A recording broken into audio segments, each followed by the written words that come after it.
desert river, its verdant banks bursting with new vegetation. A sea of sand dunes, blanketed with fresh snow. A mountain, its sides dazzling with the arrival of autumn's foliage.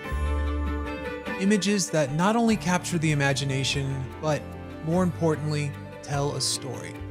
A story of our planet's surface, ever evolving, a patchwork of rivers, mountains, deserts, oceans, farmlands, and cities.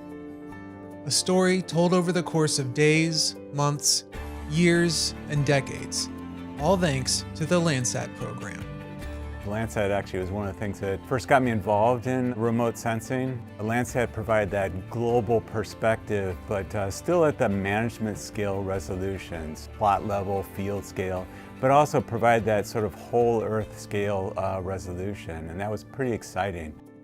For over 50 years, Landsat has watched over Earth, giving us critical insights into the way our planet is changing with us and around us. Now, 8 satellites later, it's time for this story's next chapter, Landsat Next.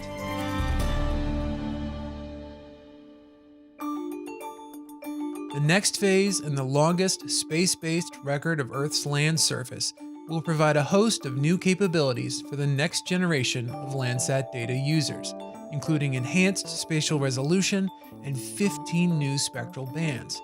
But the most remarkable feature of this new mission, while previous Landsat missions have all featured one satellite, Landsat Next will be a trio, a constellation of 3 observatories circling the globe in unison. Even before the launch of the last Landsat, the user community was actually being queried about what was their needs for the next Landsat. One of the things that came back was all the users said higher temporal revisit was the highest thing that people were looking for. And the way you get higher temporal revisit is you either have a wider swath so that you have a wider field of view, or you have more satellites that are viewing a larger portion of the Earth all the time. We came up with this approach that utilizes 3 smaller observatories to meet that temporal revisit and incorporates those spatial resolution improvements at each observatory while maintaining the full spectral capability across each observatory. This new triplet configuration will greatly improve the temporal revisit time, from 16 days with Landsat 9 down to just 6 days. Landsat Next will give scientists and data users a more precise view of how a scene changes over time.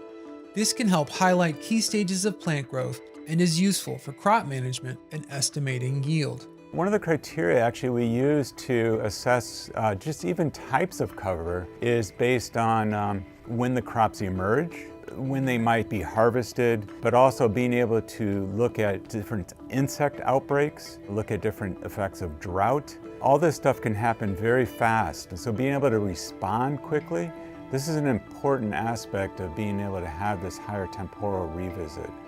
Throughout the program's history, Landsat satellites have been able to chronicle the surface of our planet in stunning detail. Landsat Next will look to push that capability even further. To understand the resolution of Landsat, we need to zoom all the way in until we see individual pixels. Each pixel of a Landsat 8 or 9 scene is about 30 square meters. Landsat Next looks to improve this to 10 meters, roughly 9 times the resolution, allowing us to pinpoint finer details within the image. This is fantastic. So now we'll be actually picking up about 40% more agricultural fields that we totally missed before, and that's just in the US alone. So some of these smaller agricultural fields, windrows, crevasses, and ice fields, those will be picked up in new Landsat data. This enhanced spatial resolution won't be limited to just visible light. Thermal bands will also be getting an upgrade from 100 meters to 60 meters, a resolution dimension slightly larger than the bottom of the Statue of Liberty's pedestal. Urban areas like New York City are prone to suffering from a phenomenon called the heat island effect, as an excess of impervious surfaces absorb and re-emit the sun's heat. Using Landsat Next's improved thermal resolution, scientists and data users will have the ability to map the temperature of urban areas in finer detail, possibly shedding light on better methods of sustainable urban development. Landsat imagery is well known for the vivid detail it provides of the Earth's surface, but Landsat satellites are actually collecting data from across the spectrum, starting with 4 spectral bands with Landsats 1 through 3, up to 11 bands with Landsats 8 and 9, from visible to thermal infrared. Landsat Next looks to push the program's spectral capabilities even further, boasting an additional 15 spectral bands, bringing the total to a whopping 26. With more than double the spectral bands of Landsats 8 and 9, users will be able to glean even more information from Landsat Next data, allowing for better resource management, such as tracking water quality and detecting harmful algal blooms.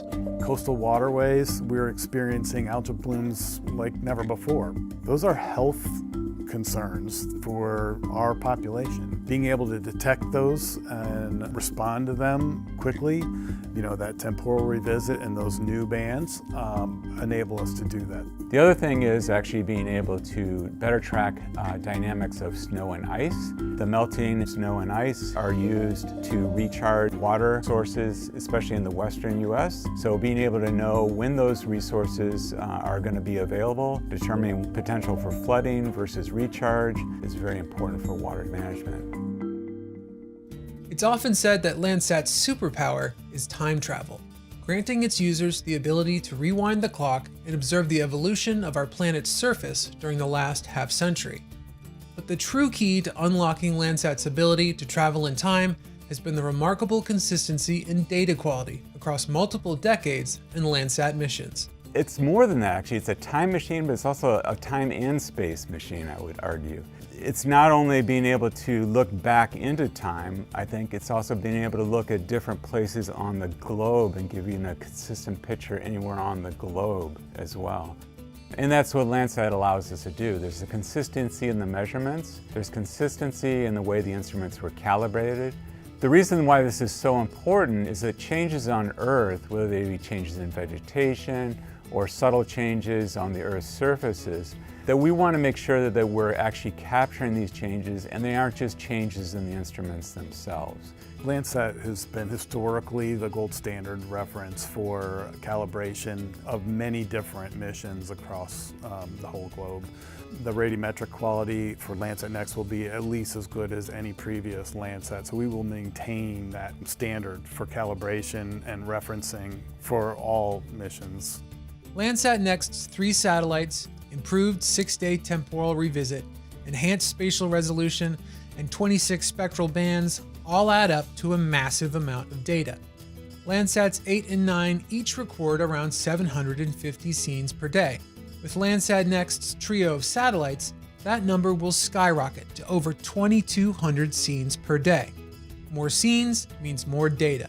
This will be a huge increase in data volume. This means we're not going to be downloading data anymore. Get ready to be doing all your data processing in the cloud. Mission data volume and management is our #1 challenge on Landsat Next. Once we get that data to the ground, our partners at USGS, who operate the ground network and ground systems, they can handle that transmission and then publish it and provide it to the cloud for all these users to have free and open access to this data. I can't stress enough how exciting that is for any small university to be able to sign up and tap into that data.